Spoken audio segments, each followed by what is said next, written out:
Sure. All right. I think we're live, right? Yes, you are. All right. Hey, sorry for the delay. We just had some connection issues, so we're gonna get right into this. My name is Chris Prue. I'm the director of education for Digit Soul, and just as a reminder that this event is targeted towards people that have the equipment and are using it. So I don't go over, how to take an analysis or things like that, but really, some examples to how to improve the utilization by going through the analyses. And what I do is I choose a different topic, a different example each month. But if you don't have experience, then that's okay too. If you're familiar with the product, then you'll have an understanding. And then if you have no idea, at least you'll get to see a sense of the output. But I mean, we talk about concepts and information that is common across the board with regards to analyses, at least of the particular topics that we're discussing. So for today, I kind of went back and forth a lot, but most recently we've also had a lot of discussion on the youth population, and I've spent a lot of my career, the last 30 years, involved in the youth and specifically in sport, ranging from the very young to the university, Olympic, and professional level. So I thought it would be interesting. Now, this is a case for a 10-year-old female, and there's nothing wrong with her, at least that we can tell. So the reason for choosing this particular topic is to sort of have a little bit of a discussion as to why I'm doing what I'm doing, and maybe a thought process to the implementation. If you are a runner, a running specialist, for example, the literature doesn't really support that. We can use different shoes to prevent injuries, but when I think about young people, one of the biggest challenges in using movement analysis in younger people is we have a lot more variability, especially if they haven't reached their peak height velocity, growth velocity, and different age ranges. And so there's a lot more acceptable variabilities in younger people than we do have in older people. But if you have an opportunity to have data and look at growth patterns like a pediatrician, if you're a pediatrician, then you have that sort of accessibility. And there is some normative data out there. But so one thing I do is I like to collect that even on normal people. And so, for example, different shoes. Yeah, I probably wouldn't use these for sport. Although, if you're on a budget, these make great Olympic weightlifting shoes, right? You don't have to do any cutting or anything like that, in comparison to something that's maybe more fashionable. But are they supportive? Is that good for a young person to be wearing something, that may not have the appropriate support? So I've always been a fan of using the right tool for the job, and that includes especially footwear in young people. Again, the challenge is, can I confidently say one pair of shoes is going to be better than another in potentially preventing the injury? And we don't know that. I mean, a lot of times people present to clinics and they have injuries, they have pain, and that's actually where we have the highest correlation. I always use the example of low back pain. I was writing an article and I was asked to, provide some predictive capabilities. This was back in the early 2000s, and the predictability, especially for areas that we would think, such as inactivity, obesity, and things like that, there's not a lot of good data that supports that. Even with the disc herniation, that's not a predictive pattern that there's a problem. And there was a study a few years ago, that showed a lot of degradation throughout the history in the course of time in age groups, and not having a correlation to back pain, which I think is pain is really not a good metric to use in terms of performance outcomes. So let's get into this. I promise we won't go over. So I'm going to share my screen here.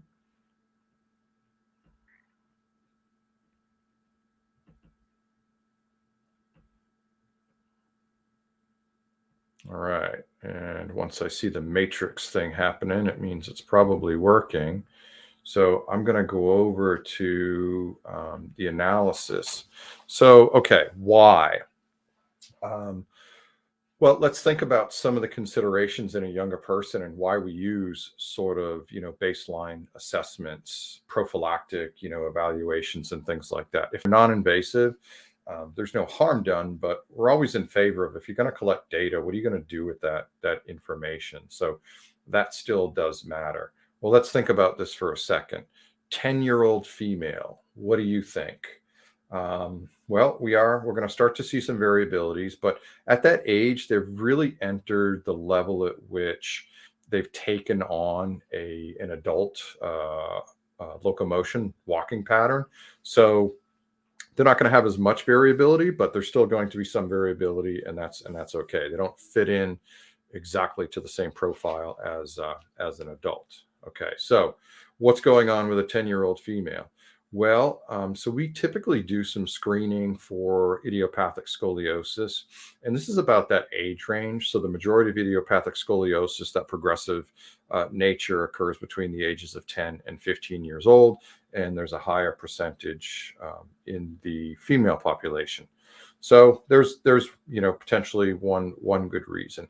A young athlete, again, getting involved in higher intensity physical activity, potentially more predisposed to certain injury, especially like an ACL, an anterior cruciate ligament injury. And so, do we have some opportunities to do some baseline testing or some other evaluation procedures, to indicate that? So, let's look at what we have here. So if you're familiar with the system, I often use, I collect the data with my mobile.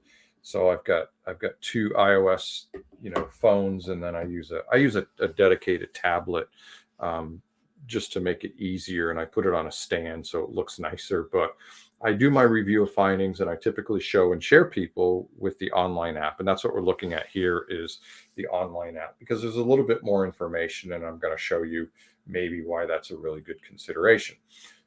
So there's a patient file, and you can put in all your patient demographic information: age, height, weight, gender, shoe size. Now, I encourage you to take the time and effort to do that appropriately, because that matters in terms of the output, in terms of the analysis. And so make sure that that is in fact correct.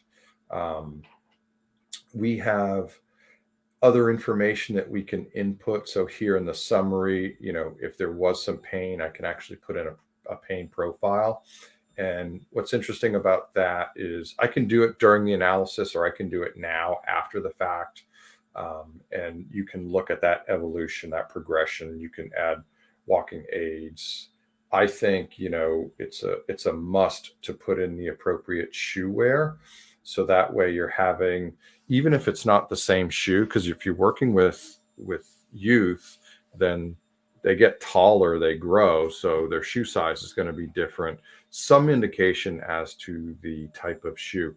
Oftentimes I have parents bring in more than one pair, right? The types of shoes that maybe the young person wears most of all, or if they are an athlete, to bring in that particular shoe, so we can get a sense of how they're doing in that shoe. You see that it time and date stamps across the top, and then we have general and details view. General is it's the first thing that is brought up, and you can see the dashboard right here. Really simple and easy: symmetry, cadence, and speed. Not challenging metrics, but to view that with an observational gait analysis is very difficult to know exactly what symmetry is of the right and the left foot. And in our system, this is specifically in the contact phase, the stance phase during the walking profile. And so what it tells us is that there's a 96% symmetry in the duration of that contact. So really simple and easy. Contact symmetry is a really simple metric that gives us an indication in terms of potential other symmetries. Not everything, but it's a really, really good place to start. You'll notice that it's in green. And so green means that it's within the normal limits. If I'm in the orange, it means I'm approaching the outer limits. And then if I'm in red, it's considered to be in the outer limits. And you'll see that I've got cadence here is within the normal limits, but speed is in the red. So here's the other thing I do, and why I wanted to talk a little bit about this, especially when I have people that come in that either have a disability or someone I'm trying to get some baseline testing on, is I do a stress load. And what I mean by that is I do a speed, right? So speed that they have to walk at is the stressor. And sometimes I test on a treadmill. So know that you can do these tests on a treadmill, or remember that with our system, we're untethered. So you can literally have someone run around the track or go run 5 kilometers and have them come back and analyze them. The reason I use a treadmill is I'm trying to create a certain controlled environment, and specifically is going to be the stress load with regards to speed or velocity. So a normal person, even at her age, at her height, she should be able to walk on average 3.0 miles per hour or 5.1 kilometers per hour. So put that down a little bit, reduce the speed, and they really should be able to have a fairly normal walking pattern. Now, you got to be careful. If you reduce that too low, then making people walk slower than they normally do is actually a bit of a challenge, and it changes things. So that's why that's showing up in red. I had the treadmill set at a very specific speed, because then we're going to follow this up and we're going to look at another analysis of the same person just a few minutes later. But what we did was we increased the speed. So we increased the stress load to look at the response. And think about this similar to like doing an orthopedic test, where you provide some overpressure to evaluate, an articulation. This is another way to do that. So increasing stress load is a great way to accomplish that, especially if you have, higher end athletes. At normal for the rest of the population, they may have no problem performing a particular activity with a particular load, but because of their elevated ability for human performance, you may need to increase that stress load to actually identify some of the characteristics that may be wrong with them. Not always, but it's a great way to think about that. Another similar way, but stressing a different load, is going to be a divided attention or a cognitive load increase, where they're either reading something or looking at something or doing something else where it takes their attention away from specifically walking. So just some ideas. So the reason I do this, especially in a normal population, is I want to see what happens when we increase the load. It's not exactly like increasing or creating a divided or cognitive stress load, but there are some similarities in terms of how the body may respond. Just increasing the load in general changes, especially the neurological influence. So we look at the walking profile, and it divides us into the left and the right. So the walking profile is divided into a stride length. We see here her stride is 35 inches on either side. And we see that her stance phase is 64% on one, 63% on the other. And that's, again, why there's such a high degree of symmetry, is because that's what that specific metric is going to give us. We also have the swing phase at 35.3%. So your normal, within normal speeds, is going to be about a 60% stance, 40% swing phase. There's a plus or minus. It just depends also on how fast you're walking. And you will see that as she walks faster, that percentage is going to change. It's going to get closer to what we would think of in terms of normative values. The other percent characteristic that we see is the double support. And so the double support means that both feet are in contact with the ground. Now, we looked at this up here and we saw that her symmetry and cadence were normal.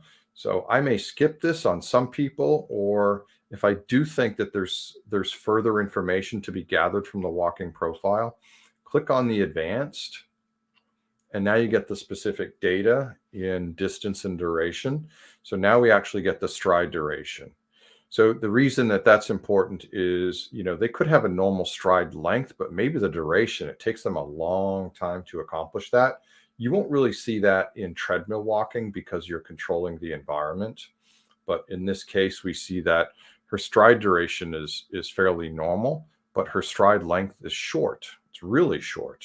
Well, again, you're taking someone who has the ability to walk normally at 3.0 miles per hour, 5.1 kilometers per hour, and you're purposely making this person walk slower. So that's why you're going to see a shorter stride length. And remember that speed is a product of stride length and inverse duration. In other words, the shorter the duration, the longer the length, the faster someone's going to be walking. So when we purposely slow that down, we're going to suffer somewhere. And in this case, it's going to be the stride length. We also see as a result of that, the swing time is really, really short. And again, that makes sense because the belt is moving slower. So we saw a higher percentage on stance phase. And that's why we see that the swing time is going to be shorter. So people are typically going to compensate for those with stance time and not necessarily swing time in terms of adding the duration. So common to see increases in stance time, not increases in the swing time. But again, this is pretty normal to see based on the speed that we had this particular person walking at. So then we can go down and we can look at the gait line and propulsion rate.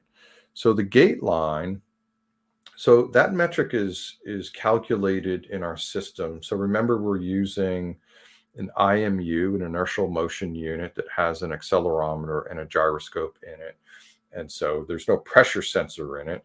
It's based on using calculations on center of mass and force distribution on the foot position as it goes through that stance phase, through that stance cycle. So that's how we're characterizing that. And you can see this is your basic heel strike point.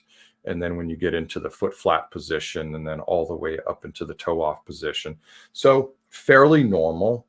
And in an adult, you may see them stay a little bit more to the lateral aspect. But in a young female, this is pretty common. And again, there's no abnormality, and this is just how she's walking right now. So you can't really say that anything is necessarily wrong with her. The other thing we're looking at down here is propulsion rate. So the propulsion rate is the ratio between the incorporation of the hip flexors and the plantar flexors during the early swing phase. So we're looking at basically the acceleration rate into the early swing phase. And again, this is something else that's characterized as a result of comparing it to motion analysis. Very common, we see that, there's a slight advantage in the plantar flexors. Again, it's not something that this particular characteristic is gonna tell me that something's necessarily wrong, unless you saw that to be a really huge number. And again, this is really, really common when people are going to be walking a little bit slower. I think it changes a little bit, as we move a little bit faster, where they can create that acceleration through just the plantar flexors and not have to incorporate a lot of the hip flexors to go through that pattern. So now I'm going to go up to the top here and I'm going to click on the details. So that brings us to the next screen, which is going to show us pronation and supination angles. So this is the angle of the foot on heel strike. Then we move into foot flat where the toes come down onto the ground. And then when the heel lifts off, getting into preparation for propulsion. And then we look at the toe off angulation. So I'm going to click on the advanced because I want to get a little bit more information. Keep in mind, again, that the green indicates that that's normal, and the yellow is approaching outside, and then red would be considered sort of abnormal. Now, the sensor is in the mid to rear foot position for most all of the inserts. And so these calculations are also based on correlating it to motion capture. And what's different is with our system, we're able to do a really good job at capturing the foot position. Now, it's not pure pronation and supination, right? Because pronation supination takes place at the forefoot, which is that triplanar motion. But think of this more as a mid to rear foot position in eversion and inversion. So typically, when someone heel strikes, they're going to have an inversion on the heel, and then it reduces and oftentimes goes to a fairly neutral position. So you can see that we move from a negative angle represents inversion, a positive angle represents eversion, specifically again at that midfoot. So what we're looking at here is this green corridor is the natural trajectory of the normal foot path that our system has found with over 75,000 analyses, right? So this is looking at the trajectory of the foot in that stance phase, separate from necessarily pronation supination, which typically you think of during barefoot situation, but this is going to be looking at that trajectory with a shoe on, which is again something that a lot of people don't have access to. So what we see here is I can put my cursor over these individual points, and it gives me the exact numerical value, which we see up across the top here. But then you'll also notice there's these lighter bars on either side, and that actually represents a standard deviation. So that's the standard deviation of the point in time that we're getting this numerical value from. Now, we do want some standard deviation. Standard deviation is very normal because that degree of variability is part of the complex motor theory. It's our body's ability to change to the environment. We typically see some wider variabilities, especially in young people, just because they're constantly growing. So it's like they have a stimulus inside of them that is always changing. And that results in an increase in variability. Other things that could be an increase in variability could be an injury or pain or some sort of abnormality. So we see that she's fairly normal here, and she's actually within sort of that normal pattern that we also find with adults. And so again, we can't dictate and say that a particular shoe is necessarily going to be good or bad for this person. But if we can say that a 10-year-old adopts a very similar walking style as an adult does, then hopefully we'll have some more normative data for these different age groups. But like I said, that's a challenge because they're constantly changing. So in essence, we see really good consistency here. And the reason, again, remember I said, well, she's at that age where maybe, we might see some issues with scoliosis. So studies have shown that we can actually start to detect things like scoliosis by using walking patterns. We can see differences in symmetry, and we can also see increases in variability patterns. Now, again, that's a challenge because of young people have a high degree of variability. But what we're seeing is it's very symmetrical, the amount of variability that she has. And that's important to understand because typically what you see in people that have abnormalities, congenital anomalies, other conditions that influence, walking, which can even be personality or cognition, is we see these degrees of asymmetry. But she's actually looking, again, pretty normal. Now, if you're one of those people that wants to go to a 0, we can use the flat position as a 0 point and just look at the angles from that. And that way it's removing the corridor. So if you just want to see the deviation of the foot as it's going through that stance phase, you have that opportunity to do so. Now we see the foot progression angle. So the foot progression angle is the amount of toe out. And again, in young people, it's a lot more variable, but we can see that she's really within that sort of acceptable value, even as an adult. And so I don't see any issues here. And they're fairly symmetrical, only about 1.2 degrees between the right and the left. Steppage and clearance. So the steppage, so if you look at the first graphical representation, that's this number here, and that's the degree of the foot in relationship to the ground surface during toe off or foot out from that stance phase. And then we can see how high the person lifts their foot. And then we can see what the angle of the foot is relative to the ground when they heel strike. And so that's, again, looking at some degree of symmetry or asymmetry in that case. This particular young lady actually has a dominance on the right side. So it's pretty common to see some degree of difference between the two. If you were to ask her to kick a soccer ball, or for those of you in the rest of the world, a football, she would most likely use her right foot and always use her right foot because that's where she is going to be the strongest. All right. So also, when we're looking at, what other things do we have available to the system? I'd mentioned earlier, I like to use what's referred to as a stress load comparison in these sort of situations. So I'm going to choose this other walking profile, and we'll be able to see a comparison between the two. Now, like I said, she walked really with a lot of normal biomarkers and metrics in that first stage where we kept her to walking at 2.0 miles per hour.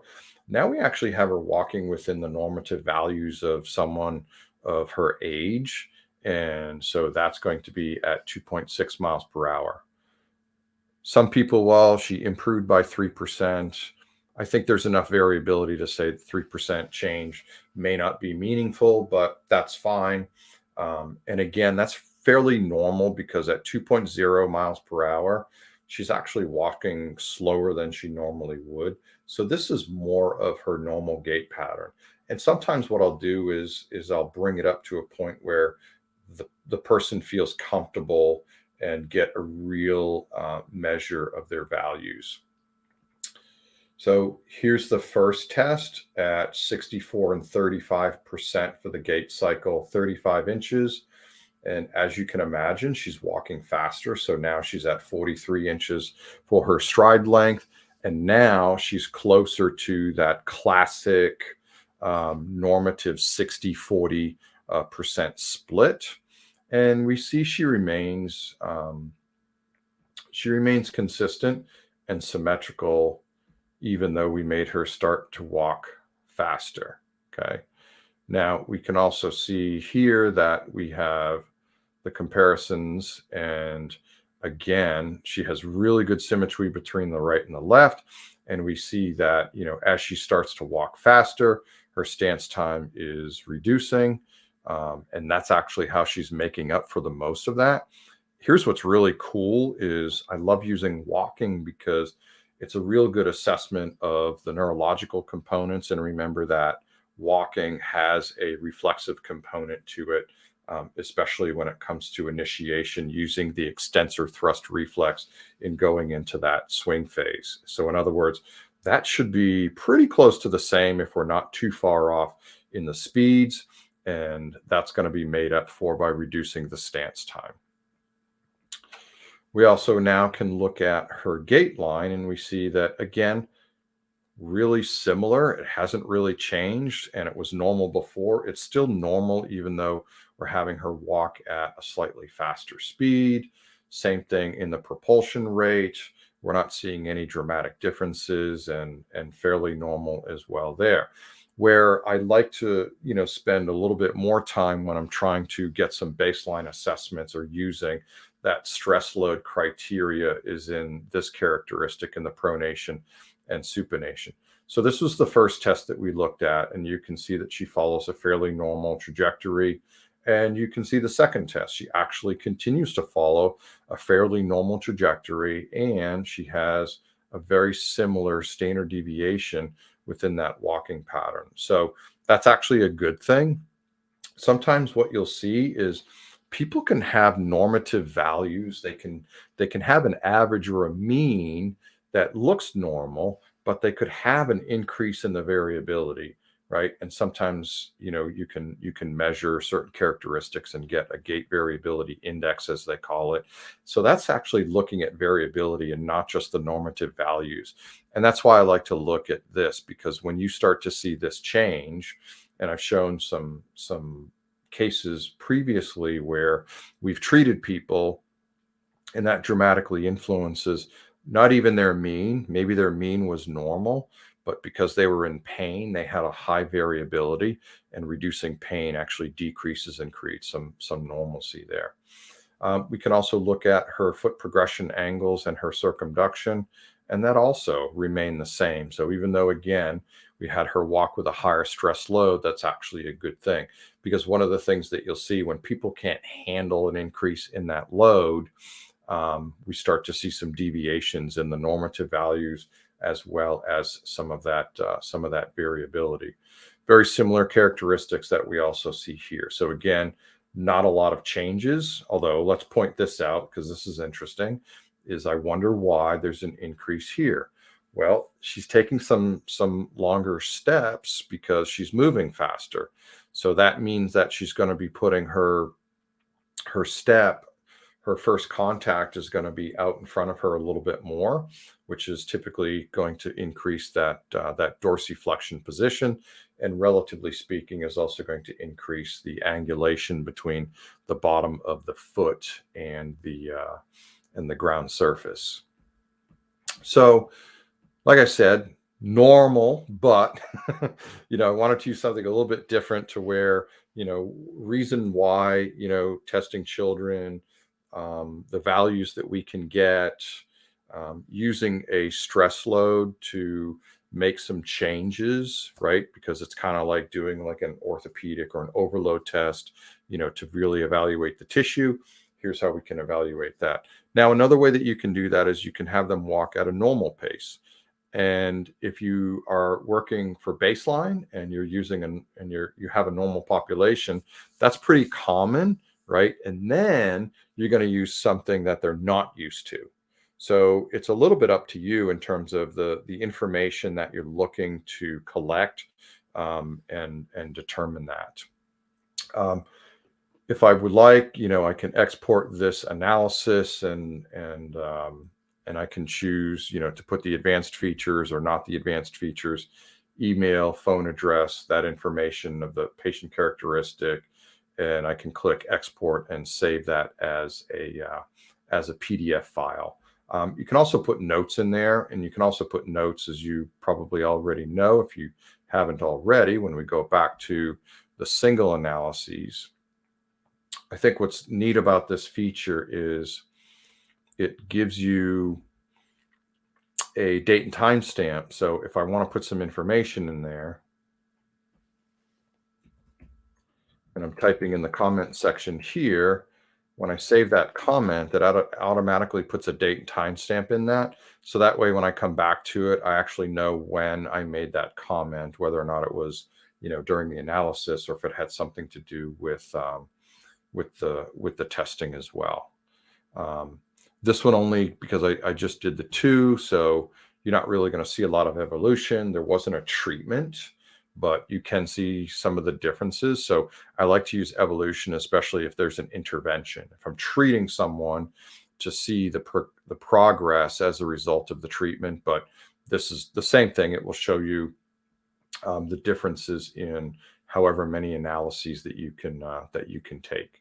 So you get all of those characteristics, and same thing, you can also click on the advanced and look at some of those other features. The advanced looks specifically at the pronation and supination. So if you are doing a correction, either exercise or a specific treatment, like I think I showed one in a presentation I gave last month, treating plantar fasciitis, looking at the difference as a result of shockwave treatment, for example, to show the patient, what was going on. All right, so I think that's about it, and we're pretty good on time. So I think we've got some time for questions. If anyone has any questions, I know, like I said, it was It's fairly neutral, fairly normal, but remember, this is sort of an overview to give people some confidence and tools and how to read the analysis and maybe some sense of how to incorporate it. So there is a chat section, and in the chat section is probably the best place. Let me write in here.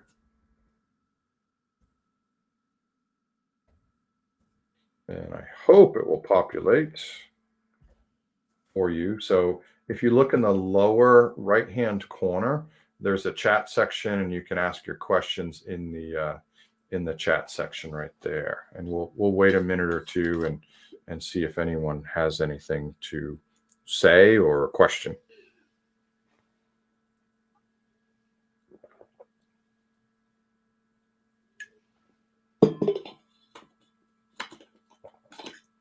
Need some elevator music.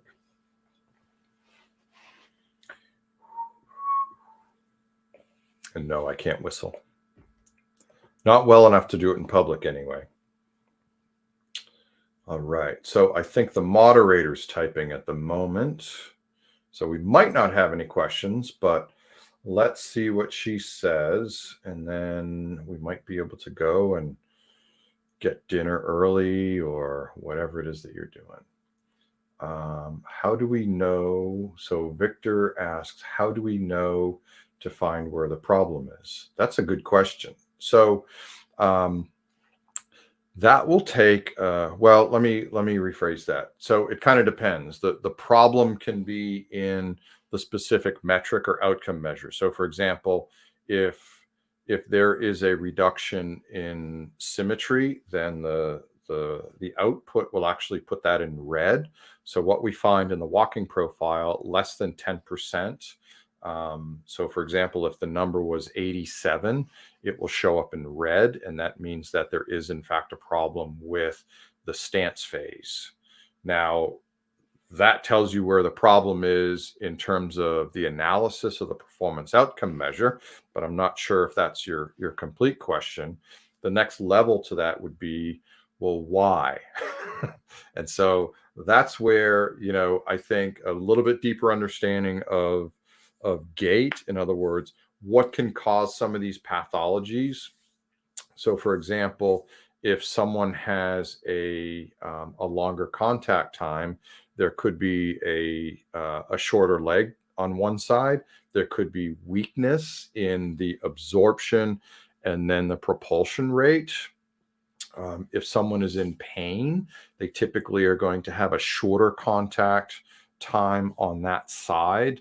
So that's, I think, where, it might become a little bit more challenging to be able to tease out, some of that information if you're not overly familiar with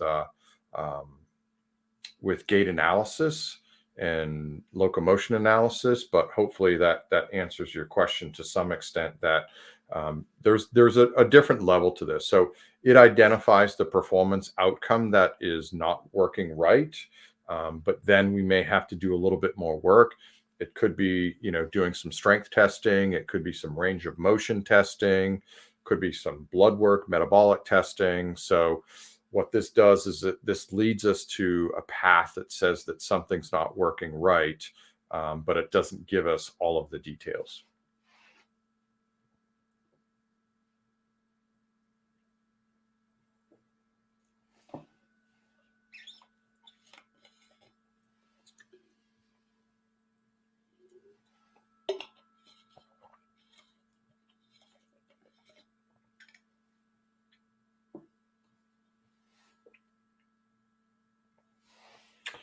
And we have someone typing, so maybe there's a follow-up.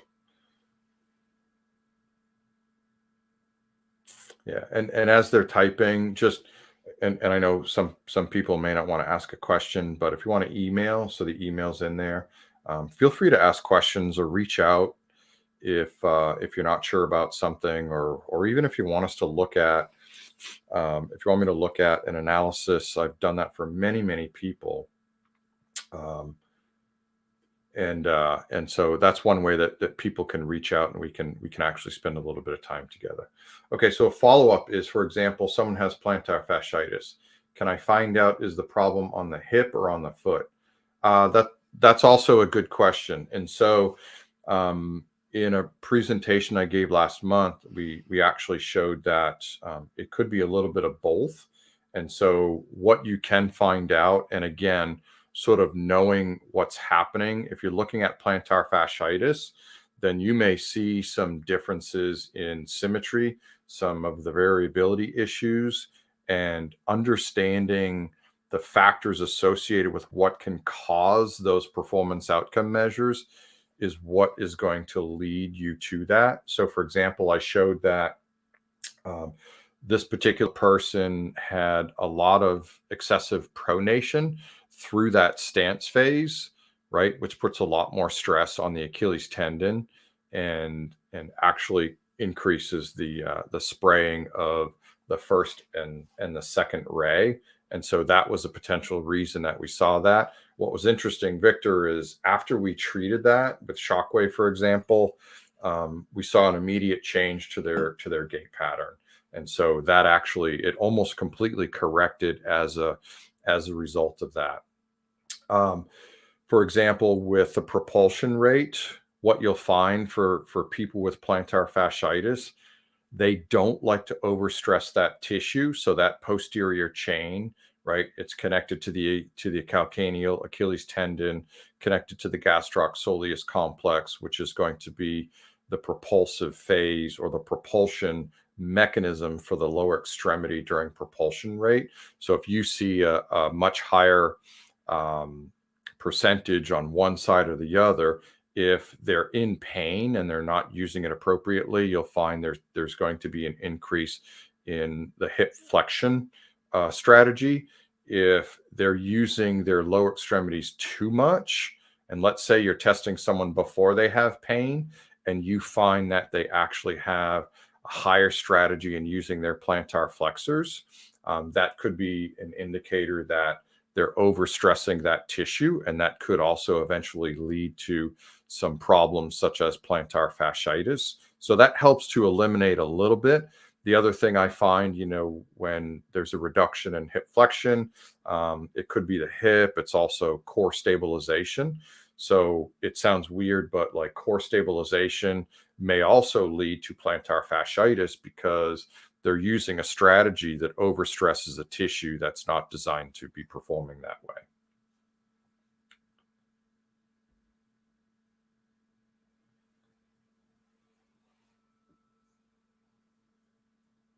And all right, we got someone typing again.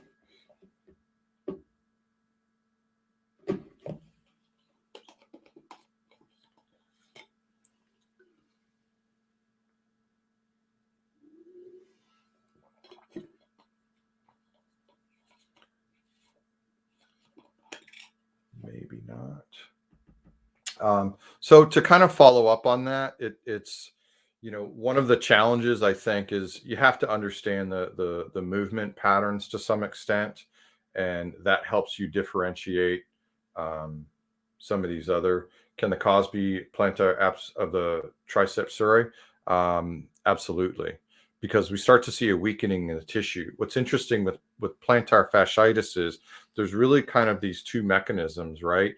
One is there's an overt, stress that caused some inflammation into the tissue, and then another one is so studies have shown that people that have this chronic effect, or even if it's an acute exacerbation, we see an increase in the thickening of the fat pad, but we see a lot of degeneration in there, a lot of degenerative cells and fibrosing in there. So absolutely, an overuse of the triceps surae could very much lead to a stressor that could result in plantar fasciitis.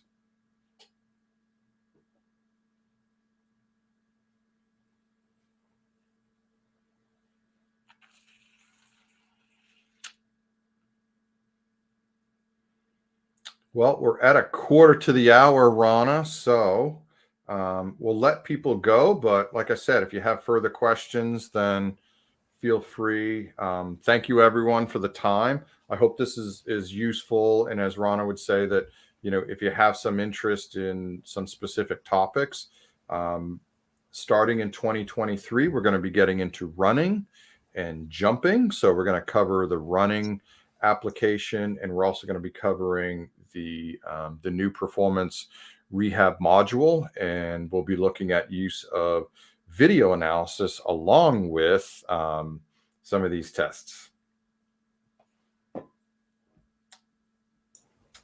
I would like to add also that you're welcome to send us some of the analysis that you find a little bit different or interesting and that you would like to share, so we could be discussing them in future webinars, right? And thank you for taking part of tonight's webinar. You can use the same link to access the video replay. And I've added a link to our Livestorm page where you can see the future webinars. So the next one is going to be on January 12th. And we would like to invite you to register for that and for the next ones in February and March as well. And everyone is going to be different. So even though it's all talking about using the motion technology, but every case is different. And hopefully you'll be sharing your cases with us. Back to you, Chris. All right. So thank you all very, very much. And we look forward to seeing you in 2023 if we don't hear from you before that. There's something from Victor. Oh. Can be the cause of plantar fasciitis, overuse of triceps, Surrey, and then can you recommend me literature on gait?